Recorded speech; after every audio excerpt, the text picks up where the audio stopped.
Hello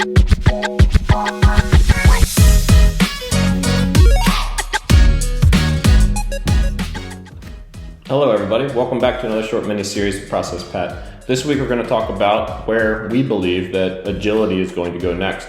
Over the last 20-30 years, this is a methodology that has been iterated on and continues to get better and better. And there are many different frameworks that exist within this methodology that are leveraged to take advantage of different businesses' skill sets and strengths. But overall, it's something that has adapted over time, and it continues to be an extremely important tool in the tool belt that helps teams and companies accomplish customer outcomes and derive business value in the most efficient way possible. So where does it go next? Well, that's an interesting question because of agility's vastness. I mean, this is a methodology that is leveraged by most enterprises out there today. But the thing is that no two enterprises operate the same. They all have different business needs. They have different operational models. They have different time boxes that they have to adhere to, different contract lengths, all these sorts of things that can really change the way that your teams operate and how bureaucratic you have to get or how lean you're able to get. And so the vastness of the application of Agile in today's world is already something that makes it difficult to understand really where this is going and how you can truly take advantage of it for all that it has to offer. So if we take a quick little step back and we look at it historically over the last 20 or 30 years, we've gotten to a place now where the Agile methodology, no matter the framework, is already used beyond just your traditional software development applications. It's already used in your HR departments. It's already used in your sales, your marketing, your professional services type of organizations, because it helps teams to become more efficient and to derive their end users' value faster than, say, your normal typical waterfall type of a project. This also goes beyond software development organizations entirely. This is something that has been proven with some small minor tweaks here and there to make an enormous impact on your hardware manufacturing. And some companies have to deal with not just hardware manufacturing, actual realized product that is tangible, or just software development virtually. Some companies have to mesh these two together to have a product that is combined. And those two processes, those two methodologies, the waterfall versus agility, in the past has been constrained and it's been difficult to overcome, but there are a lot of models that come out today that really help you to make those two worlds, blend them together so that you get the best of both and you drive the outcomes in a much faster way. So you can throw it all out the door. It's no longer just applicable to your software development enterprises. This is something that is being adopted in different organizations within those companies. It's being adopted in just your traditional hardware manufacturing companies. It's being adopted across the board because of how successful it has been and the basic principles and values that can be leveraged that help teams to become better overall on a day-to-day basis. So we now know Agile practices have been adopted across the board, but where does it go from here? Everything in the world is becoming smaller, more iterative, more compact, more powerful, and it's no different when it comes to the frameworks that you employ in order to make those things happen. Boundaries get pushed, and real successes come out of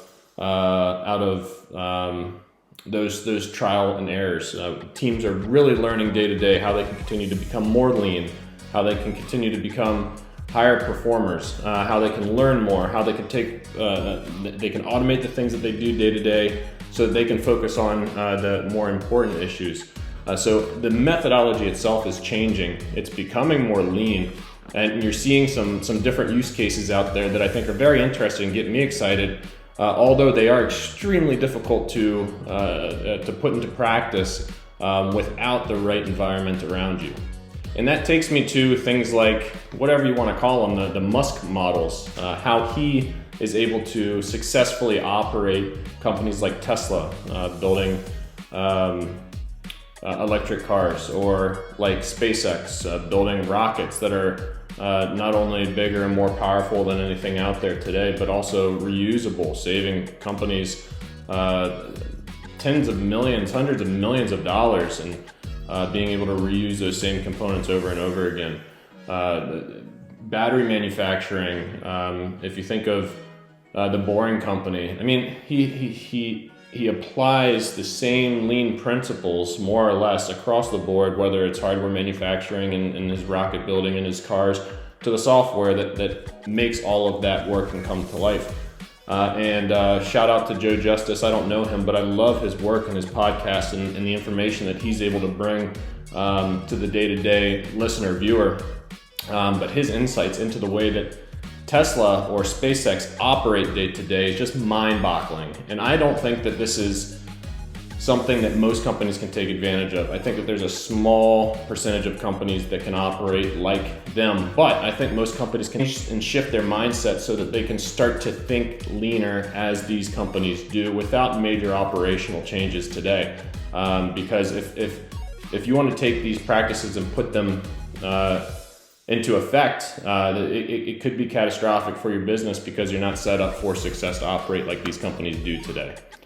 Just to give you a little bit of a taste of how they operate, and you can, I'll put some links in here to Joe Justice's stuff, but just to, the way that a traditional company, I guess if you look at Intel, they're spending billions of dollars spinning up new manufacturing plants for our chips, our semiconductors. And so they're developing those warehouses, and it's going to be a long time before that comes online and they're producing chips there and able to compete with the AMDs or the NVIDIAs of the world. But the way that a Musk company would approach that, and the way that they have in the past, whether it's building batteries or Tesla cars or rockets, they actually start with small tents, and they have people working on there the day that they acquire the land. Over time, you go from 1 tent to 5 tents to 10 tents, and you still have the people that are working and they're manufacturing real product in an iterative way day to day. But because they're already working there, they're able to help tailor the way that building is being constructed so that it is the most effective and efficient possible layout to make them successful as employees. So they're taking that agile mindset, not just that was traditionally from the software world, and they're applying it to building real, tangible product. And they're doing so in a way, not just with the product that they're building, but also with their surrounding and their environment, so that it can make them the leanest, meanest, most efficient team possible, which I think is just absolutely incredible, and it's really cool to see. So, do I think that companies are going to change overnight? No, but this is a glimpse, I think, into the future.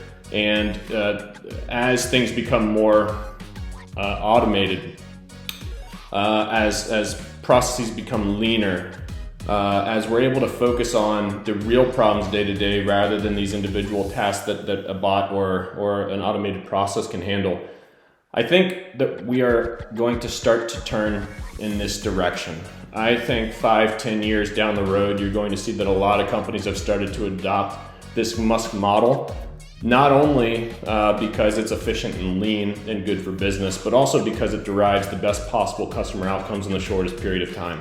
And there's no getting around that. If you want to be competitive in the future, you are going to have to think about developing a process, a methodology, a framework that can compete with your competition. And so process is a big part of that. How your teams work is a big part of that. And I think that the way agility is eventually it's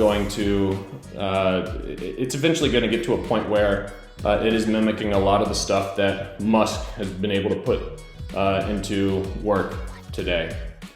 So what's right for you? Well, again, this landscape is vast, and different companies, no two companies operate the same, but you have to ask yourself this question: where are your roadblocks?